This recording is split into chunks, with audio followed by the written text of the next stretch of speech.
Então, vamos entender um pouco sobre autolesão e adolescência?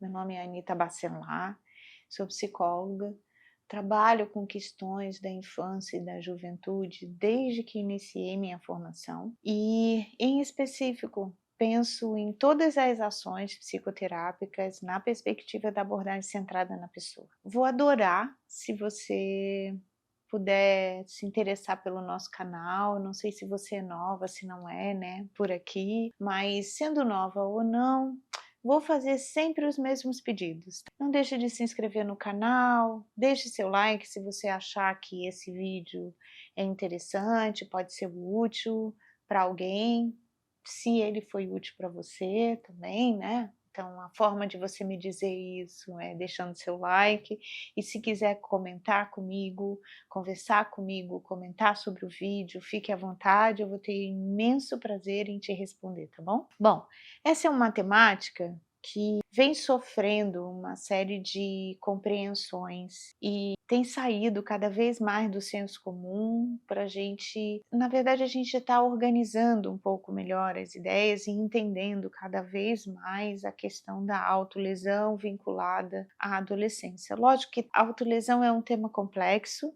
Eu estou tentando fazer com que a gente tenha um limite na nossa conversa de hoje, mas assim, eu não tenho dúvida de que teríamos assunto para vários vídeos, cursos, para que a gente pudesse entender melhor sobre isso.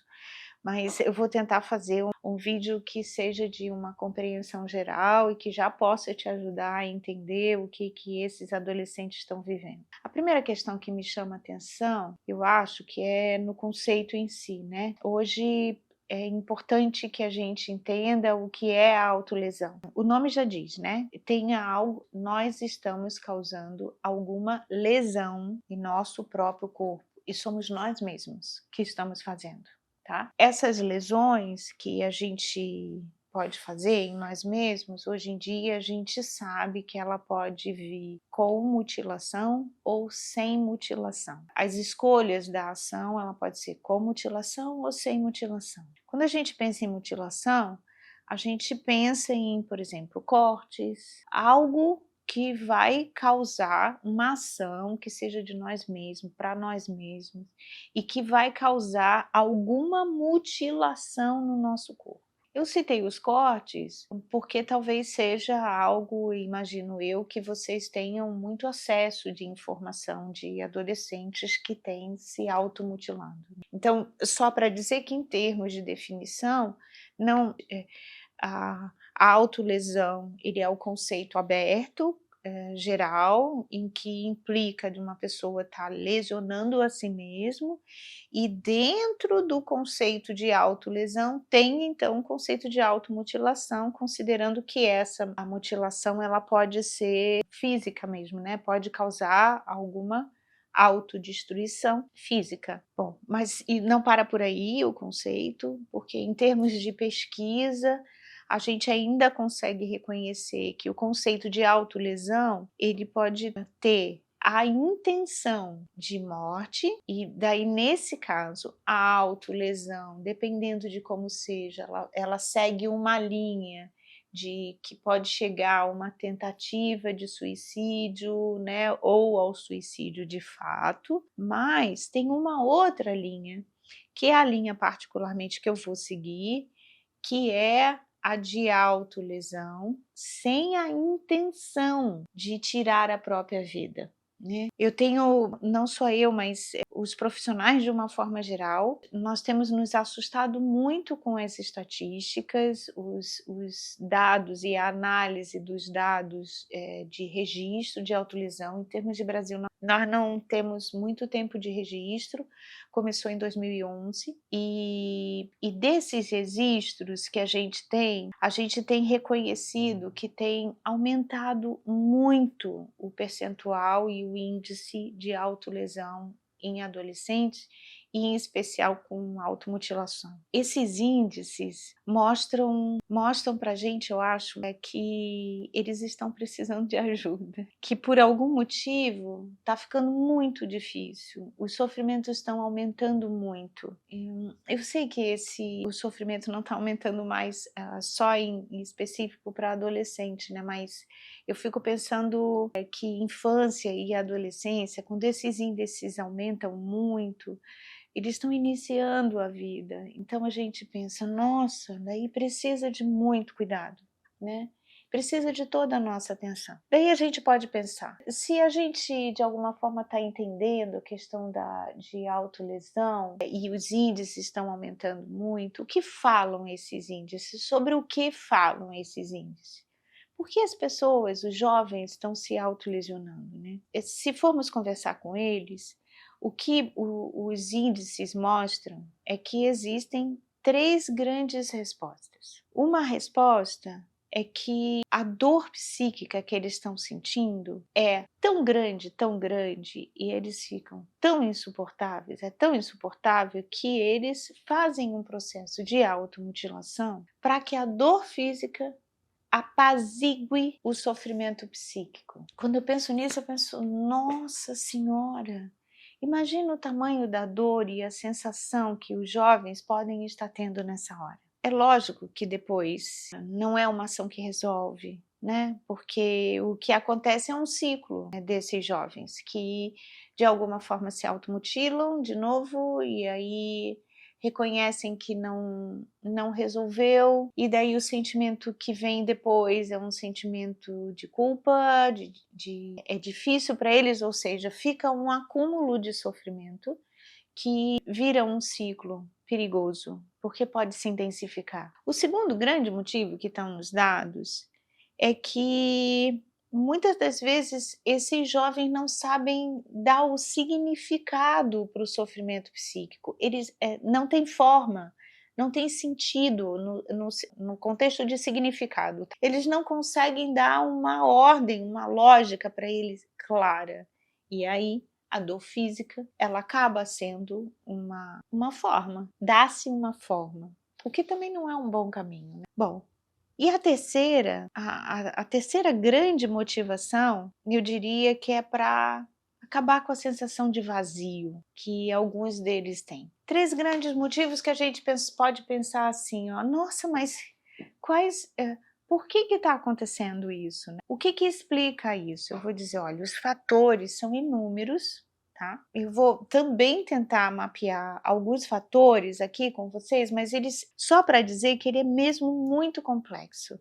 E ele é complexo porque hoje a gente entende que as nossas questões psíquicas, elas não estão focadas apenas em um acontecimento, não, eles fazem parte de uma dinâmica da nossa vida e da forma como a gente reage à dinâmica da nossa vida. Então, se eu for olhar o adolescente de hoje, as vivências são muito complexas, porque nosso mundo de hoje, ele é um mundo muito inseguro, muito instável. Ele tem exigências com os adolescentes no que diz respeito ao aspecto social, ao que será no futuro, aos questionamentos dos adolescentes de hoje não são mais do mesmo jeito que fazia na minha época. Eles são muito mais complexos.